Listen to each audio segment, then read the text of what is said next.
Hello friends, आज की video के अंदर चर्चा करने वाले हैं स्टेप ऑफ रिसर्च यानी कि अनुसंधान के सोपान के बारे में। तो चलिए वीडियो को आगे बढ़ाने से पहले यदि आप मेरे चैनल पर नए हैं तो चैनल को सब्सक्राइब कर लें और साथ ही साथ बेल वाले आइकन को जरूर प्रेस कर लें ताकि मेरे आने वाले वीडियो का नोटिफिकेशन आपको तुरंत मिल जाए। तो चलिए चर्चा करते हैं आज के महत्वपूर्ण टॉपिक स्टेप ऑफ रिसर्च के बारे में। तो सबसे पहला जो स्टेप होता है वो कौन सा होता है दोस्तों, उसके बारे में जान लेते हैं। तो सबसे पहला स्टेप होता है हमारा शोध समस्या निर्धारण, यानी कि कौन सी शोध की समस्या ऐसी होती है जिसका निर्धारण करना बहुत ज़रूरी होता है। यानी कि पहला स्टेप क्या हुआ हमारा, शोध की समस्या निर्धारण यानी कि प्रॉब्लम फाइंडिंग। तो दोस्तों प्रॉब्लम को कैसे फाइंड किया जाता है ये आज के शोधार्थियों की सबसे बड़ी समस्या रहती है। तो इसके अंदर कुछ स्टेप है उसको हमें लेके चलना होता है जो कि हमारी प्रॉब्लम फाइंड होती है। तो प्रॉब्लम फाइंड करने के लिए हमें सबसे पहले करना होता है लिटरेचर रिव्यू। लिटरेचर रिव्यू यानी कि जो हम सब्जेक्ट पढ़ रहे हैं यानी कि हमारा जो पर्टिकुलर विषय है उससे रिलेटेड हमें गहन अध्ययन करना होता है लिटरेचर का, यानी कि लिटरेचर रिव्यू करना होता है, पढ़ना होता है ताकि हमें उससे रिलेटेड समस्या फाइंड की जा सके, यानी कि जो शोध हम करना चाहते हैं उसके बारे में हमें पता चल जाए। दूसरा होता है हमें इसके अंदर उद्देश्यों का निर्धारण करना होता है, यानी कि क्या इसके उद्देश्य रहने वाले हैं। यानी कि हमें एक सूची बनानी होती है, एक उद्देश्यों के प्रश्न लिखने होते हैं ताकि हम उन प्रश्नों का सवालों का आंसर दे सके। उसके लिए हमें क्या करना होता है, उद्देश्य निर्धारित करने होते हैं। उसके बाद हमारा तीसरा होता है इसके अंदर वेरिएबल्स, यानी कि चर का निर्धारण करना होता है, कौन कौन से चरों को हम लेके चलने वाले हैं। तो ये क्या होता है हमारा प्रॉब्लम फाइंडिंग के तीन मुख्य बिंदु जिसको हमें साथ में लेके चलना होता है दोस्तों। चलिए दूसरा होता है उपकल्पना का निर्माण, यानी कि हाइपोथेसिस सबसे इंपॉर्टेंट होती है दोस्तों। परिकल्पना, उपकल्पना, इसको अलग अलग नामों से भी पुकारा जाता है और इसके कई प्रकार होते हैं। हर सब्जेक्ट के अंदर इसके अलग अलग प्रकार होते हैं दोस्तों और हर तरीके की शोध के अंदर, हर तरीके की रिसर्च में इसको अलग अलग प्रयोग किया जाता है। तो इसके अंदर मैं आपको बता दूं कौन कौन से अलग अलग हाइपोथेसिस होती है। सबसे पहले हाइपोथेसिस होती है वर्णनात्मक, यानी कि किसी भी विषय का वर्णन करना हो, यानी कि किसी को डिस्क्रिप्ट करना हो, यानी कि डिस्क्राइब करना हो, करने के लिए क्या करना पड़ता है, हमें वर्णनात्मक हाइपोथेसिस का लेके चलना होता है। दूसरा आता है संबंधात्मक, यानी कि दो समस्याओं के बीच में आपस में क्या संबंध है, क्या कारण है, क्या उसके प्रभाव पड़ने वाले हैं, इनको दिखाने के लिए हमें संबंधात्मक हाइपोथेसिस का यूज करना होता है। तीसरा आता है हमारा व्याख्यात्मक, यानी कि व्याख्या करना, किसी भी चीज़ को एक्सप्लेन करना, अच्छे से एक्सप्लेन करके बताने वाली चीज़ को हाइपोथेसिस जो होती है हमारी क्या होती है, व्याख्यात्मक हाइपोथेसिस कहलाती है। उसके बाद दोस्तों आती है हमारी दिशा और गैर दिशात्मक हाइपोथेसिस। ये सबसे नई है, बच्चे इसको नहीं समझ पाते ये क्या चीज़ है। तो दिशात्मक गैर दिशात्मक दोस्तों इसके अंदर बस कोई खास बात नहीं होती, बस डिफरेंस दिखाना होता है, यानी कि एक ही दिशा में चलने वाले। यानी मान लीजिए आपकी क्लास में अंदर लड़का और लड़कियां हैं तो इन दोनों को आपस में अगर रेशो दिखा रहे हैं कि 35 लड़कियां हैं और 50 लड़के हैं तो इन दोनों को आपने रेशो दिखाया, तो ये क्या हुआ, दिशात्मक, यानी कि एक ही क्लास के अंदर है। यदि हम अगर दिखाएं अलग क्लास के अंदर, यानी कि हम दिखाएं कि एक 10वीं क्लास के अंदर इतने छात्र हैं और 12वीं क्लास के अंदर इतनी छात्राएं हैं, तो ये क्या हुआ, गैर दिशात्मक है। यानी कि अलग अलग जगहों पर अगर हम एक चीज़ दिखाते हैं तो इसमें गैर दिशात्मक ही, बस इतना से डिफरेंस होता है। उसके बाद आती है संख्यात्मक, यानी कि संख्या जहाँ पे न्यूमेरिकल वर्ड्स का यूज़ हो, न्यूमेरिकल यूज़ हो जाए 10 12 15 16 20, जहाँ पे न्यूमेरिक यूज हो जाए यानी संख्या का बोध हो, वो हमारी कैसी हाइपोथेसिस होती है, संख्यात्मक हाइपोथेसिस होती है, उपकल्पना कहलाती है। उसके बाद आती है हमारी शून्य परिकल्पना। शून्य परिकल्पना या इसको नल हाइपोथेसिस भी कह लेते हैं हम लोग, यानी कि जो हमने कंक्लूजन निकाला है और जो हमने हाइपोथेसिस बनाई थी, यानी कि उपकल्पना और हमारी अपने निष्कर्ष यानी कि हमारा कंक्लूजन दोनों जब एक जैसा हो, यानी कि जो हमने सोचा था, जो हमने बनाया था वो हमारा निकल गया आंसर, तो वो क्या हो गई, नल हाइपोथेसिस कहलाती है दोस्तों। तो ये क्या हुआ, हमारे हाइपोथेसिस के प्रकार होते हैं। चलिए उसके बाद अगला हमारा स्टेप होता है जो सबसे इंपॉर्टेंट है, तीसरे नंबर का होता है रिसर्च डिज़ाइन, यानी कि रिसर्च को कैसे डिज़ाइन किया जाता है वो हमारा सबसे इंपॉर्टेंट पार्ट होता है दोस्तों। तो इसके अंदर हमें रिसर्च डिज़ाइन करने के लिए सबसे पहले आंकड़ों का विधि, यानी कि आंकड़े संग्रह करने का विधि कौन सी होती है वो हमने इसके अंदर लिखना होता है, यानी कि ध्यान में रखना पड़ता है। यानी कि मेथड ऑफ डाटा कलेक्शन को हमने ध्यान में रखना होता है, कौन कौन से तरीके होते हैं वो भी हम अगले स्टेप में करेंगे। उसके बाद सूचनाओं का स्रोत, यानी कि इन्फॉर्मेशन की सोर्सेज क्या होंगे, किस तरीके से हम सूचनाओं को इकट्ठा करेंगे, कहाँ से लेकर आएंगे, वो सभी हमने इसके अंदर डिज़ाइन करना होता है।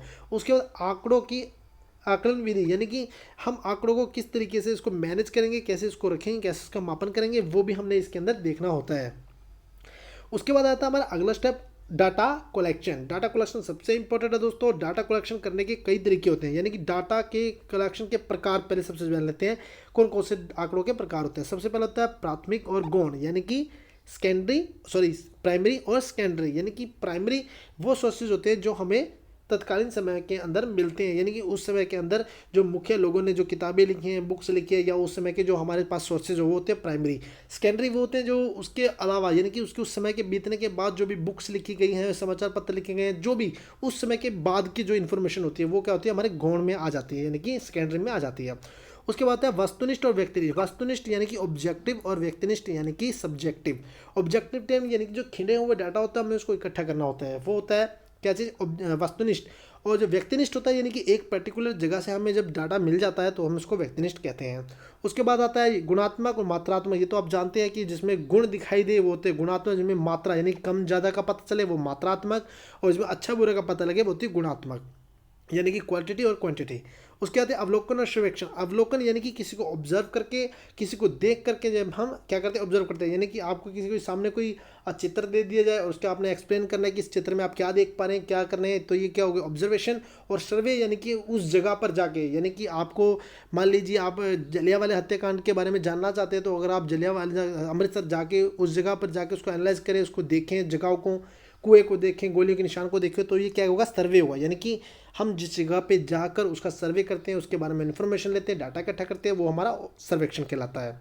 तो ये क्या हुआ, हमारे आंकड़े के प्रकार हो गए। उसके बाद आता है नमूने के प्रकार। नमूना क्या होता है दोस्तों, सैम्पलिंग, यानी कि सैंपल किसी बड़ी चीज़ में से जब हम छोटी चीज़ लेकर उसको चेक करते हैं तो वो कहते हैं सैम्पलिंग कहलाते हैं। एक छोटा सा उदाहरण ले लीजिए, यानी कि आप कोई भी चीज़ ले लीजिए, मान लीजिए कि आपने कोई चीनी ले रहे हैं, चावल ले रहे हैं, आप उसमें से कहते हो थोड़ा सा टेस्ट कराओ या चेक कराओ। कोई भी सामान ले रहे हैं खाने पीने का, तो उसमें आप थोड़ा सा टेस्ट कर लेते हैं। तो टेस्ट करने का मतलब क्या हो रहा है, वो सैम्पलिंग ले रहे हैं कि वो मीठा है या खट्टा है।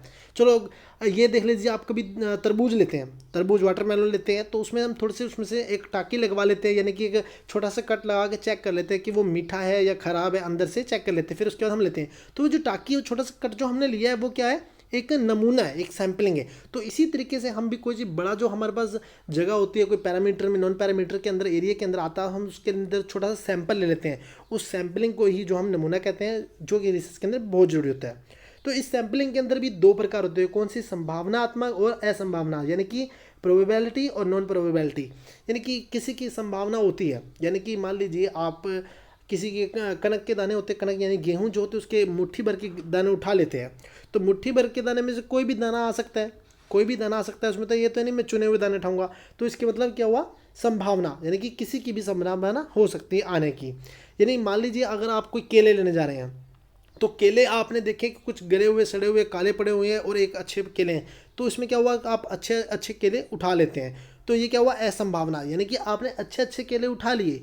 ये क्या हुआ, असंभावना, यानी किसी की संभावना नहीं थी, आपने इसमें पर्टिकुलर विशेष साफ साफ ही उठाए हैं, तो ये क्या हुआ, असंभावना। तो ये संभावना और असंभावना जो होते हैं, नमूना यानी कि जो हमारे सदृश होते हैं, जो हमारा सैम्पलिंग होती है, इसके अंदर यूज़ होता है। ठीक है, सबसे इंपॉर्टेंट ये हमारा होता है, इससे बहुत सारे सवाल पूछे जाते हैं। ठीक है, तो आगे मैं इसको एक्सप्लेन कर दूंगा अगले वीडियो के अंदर, संभावना और संभव के अंदर कौन कौन से अलग से जो डाटा के जो नमूने के प्रकार होते हैं, इसके बारे में अच्छे से आपको आगे जो है एक्सप्लेन कर दूंगा वीडियो के अंदर। ठीक है, तो इसको अच्छे से आपने समझ लिया होगा, क्योंकि मैंने सिंपल सरल भाषा के अंदर आपको बताया। चलिए, उसके बाद आता है हमारा अगला स्टेप, आंकड़ों का विश्लेषण, यानी कि डाटा एनालिसिस। यानी डाटा एनालिसिस का मतलब ये होता है कि हमने सारा कार्य कर लिया, यानी कि मान लीजिए आपने अगर कोई मान लीजिए आपने किसी खेत को बोया, उसमें आपने कणक लगाई, यानी कि गेहूं लगाया, गेहूं लगा लिया, उसको अच्छे से उगा लिया, उसके बाद उसकी कटाई कर दी, बालियों से उसको निकाल लिया। निकालने के बाद उसके अंदर आप क्या करते हैं, उसको पिसवाते हैं। पिसवाने के बाद जो हम छानने का कार्य करते हैं, यानी कि हमने ये सारा क्या कर रहे हैं, एनालाइज कर रहे हैं, यानी कि इसको छानने के बाद जो कंकर पत्थरों के वो ऊपर आ जाएंगे, और जो अच्छी जो चीज़ होगी वो हमारे पास प्राप्त हो जाएगी, हमारे खाने लायक होगी। तो ये क्या हो रहा है, एनालिसिस हो रहा है, यानी कि हमने डाटा तो इकट्ठा कर लिया एक बार, जैसे प्रोबेबिलिटी, नॉन प्रोबेबिलिटी, या फिर वास्तुनिष्ठ या व्यक्तिनिष्ठ तरीके से, गौण प्रति गौण, या फिर मुख्य प्राइमरी, इस तरीके से हमने ले लिए। उसके बाद हमने इसको एनालाइज करना होता है, यानी छटनी करनी होती है। इसके अंदर क्या होता है, सबसे पहले हम करते हैं इसके अंदर कोडिंग, यानी कि सबसे पहले डिकोडिंग करते हैं, या फिर इसको हम एडिटिंग भी कहते हैं, शुद्धिकरण करते हैं। ठीक है, तो शुद्धिकरण इसके अंदर हम सबसे पहले करेंगे, क्या करेंगे, शुद्धिकरण इसके अंदर कार्य करेंगे। उसके बाद आता है हमारा कुट लिपिबद्ध, यानी कि इसको हम इसको अपने हिसाब से इसको अच्छे से लिपिबद्ध भी कर लेंगे। और उसके बाद तीसरा आता है हमारा जनरलाइजेशन, यानी कि इसका सामान्यीकरण कर लेंगे। ठीक है, उसके बाद हमारा आखिरी जो स्टेप होता है वो होता है दोस्तों निष्कर्ष, यानी कि हमारा जो रिपोर्ट राइटिंग होता है वो कैसे लिखी जाती है, वो सबसे इंपॉर्टेंट मानी गई है दोस्तों। तो इसके अंदर क्या करना होता है, हमें सबसे पहले इसको 3 भागों के अंदर डिवाइड करते हैं। 3 भागों में डिवाइड करने के बाद 3 भागों के अंदर अलग अलग डिवाइड किए थे। यानी कि हमने शोध जो हमारा प्रारूप जो बना हुआ था, यानी कि हमने जो हमारा रिसर्च रिपोर्ट राइटिंग लिखनी है, इसके अंदर 3 पार्ट्स होते हैं। पहले पार्ट्स के अंदर हम देखेंगे कि सबसे पहले पेज पे हमने लिखना होता है टाइटल। टाइटल समझते हैं। टाइटल यानी कि जो हमने अपनी समस्या छाटी थी, समस्या को फाइंड किया था, उसका एक टाइटल बना लिया जाता है। ठीक है, तो वो टाइटल जो हमारा सबसे पहले पेज पे लिखा जाता है, जो हमारा प्रबंध शोध प्रबंध होता है या थीसिस होती है, उसके ऊपर लिख दिया जाता है। उसके बाद उसके अंदर दिया था अगले पेज पर कंटेंट, यानी कि जो उसके अंदर हमने क्या दिए हैं, लेसन दिए हैं या चैप्टर दिए हैं, उसको हम उसके बारे में लिखते हैं कि इतने पेज पर ये, इतने पेज पर ये, इतने पेज पर कंक्लूजन है। इस तरीके से हम उसके कंटेंट लिखते हैं। ठीक है, उसके बाद लिखते हैं हम इसके बाद एब्स्ट्रैक्ट। एब्स्ट्रैक्ट यानी कि उसका सारांश लिखते हैं, एक छोटा कंक्लूज करके उसको सारांश से समरी दे दी जाती है, किसी अंदर मैंने ये किया है, ये किया है, ये सब इसके अंदर आ जाता है। उसके बाद दूसरे पार्ट के अंदर हम देते हैं इसका इंट्रो, यानी कि इसका इंट्रोडक्शन हम देते हैं कि सबसे पहले परिचय कि इस शोध के अंदर क्या काम किया गया है और इस शोध के अंदर क्या इसका कंक्लूजन निकला, ये बात इसके अंदर बताते हैं। फिर इसके अंदर लिटरेचर रिव्यू। लिटरेचर रिव्यू जो हमने इसके रिलेटेड लिटरेचर पढ़ा है, यानी कि जो हमने इसको शोध को पूरा करने के लिए जो हमने लिटरेचर पढ़ा है, जो उपन्यास पढ़े हैं इसके अंदर, वो चीज़ इसके अंदर हम लिखेंगे भाई ये हमने उपन्यास पढ़े हैं। उसके बाद मैथडोलॉजी। मैथडोलॉजी कौन सी हमने मैथडोलॉजी का यूज़ किया वो लिखेंगे। रिसर्च मैथडोलॉजी बहुत सारी होती है, मैं अगले वीडियो के अंदर आपको बताने वाला हूँ कि किस तरीके से मैथडोलॉजी का यूज़ होता है। उसके बाद आता है हमारा रिजल्ट, यानी कि क्या उसका रिजल्ट आया। रिजल्ट लिखने के बाद हम उसको कंक्लूड करेंगे, यानी कि रिजल्ट निकल गया, उसके बाद हम अपना उसको कंक्लूजन कर देंगे। चलिए, उसके बाद हमारा तीसरा पार्ट आ जाता है बिब्लियोग्राफी और अपेंडिक्स। सबसे इंपॉर्टेंट और सबसे महत्वपूर्ण है दोस्तों। क्यों इंपॉर्टेंट है? क्योंकि बिब्लियोग्राफी एक फॉर्मेट में लिखी जाती है। फॉर्मेट कई प्रकार के होते हैं, MLA, APA, बोस्टफोर्ड, शिकागो, बहुत सारे ऐसे जो हमारे फॉर्मेट होते हैं जो लिखे जाते हैं। बहुत ही जरूरी है एक शोधार्थी को सीखने के लिए, क्योंकि बिब्लियोग्राफी से ही आपके शोध का प्रभाव पड़ता है। ठीक है, उसके बाद हमारा अपेंडिक्स होता है। अपेंडिक्स क्या होता है दोस्तों? कुछ ऐसे कीवर्ड्स होते हैं, कुछ ऐसे इंपॉर्टेंट वर्ड्स होते हैं जिनको हम आखिरी पेज पर लिखते हैं उस और बाय उसके पेज, यानी कि किस पेज पर कौन सा शब्द है वो उसके पूरी डिटेल हम लास्ट के शब्द को लिखते हैं, पेज पर लिखते हैं, जो कि हमारा अपेंडिक्स कहलाता है। ठीक है दोस्तों, तो ये सभी जो तुम्हारे क्या होते हैं, हमारे सबसे इंपॉर्टेंट स्टेप होते हैं किसके? रिसर्च के, जो हमारे सबसे ज़्यादा यूज़ में आते हैं। यानी कि एनटीए नेट हमसे ये सवाल पूछता है। कौन कौन से थे एक बार फिर से रिव्यू कर लेते हैं थोड़ा सा। सबसे पहला था हमारा यानी कि समस्या की फाइंडिंग, यानी कि प्रॉब्लम फाइंडिंग करेंगे। फिर हम उसका हाइपोथेसिस बनाएंगे। हाइपोथेसिस बनाने के बाद उसके रिसर्च डिजाइन करेंगे, यानी कि प्रारूप बनाएंगे। प्रारूप आंकड़ा इकट्ठा करेंगे, यानी डाटा कलेक्शन करेंगे। डाटा कलेक्शन के बाद उसके डाटा को एनालाइज करेंगे। डाटा एनालाइज करने के बाद हम उसकी रिपोर्ट राइटिंग करेंगे, यानी कि निष्कर्ष का निर्माण करेंगे। तो ये हमारे होते हैं सोपान किसके? अनुसंधान के। तो दोस्तों इस प्रकार से ये महत्वपूर्ण है, इसको आपको अच्छे से समझना है। बाकी और अच्छे से एक्सप्लेन मैं इसको अपनी अगली वीडियो के अंदर कर दूंगा। तो वीडियो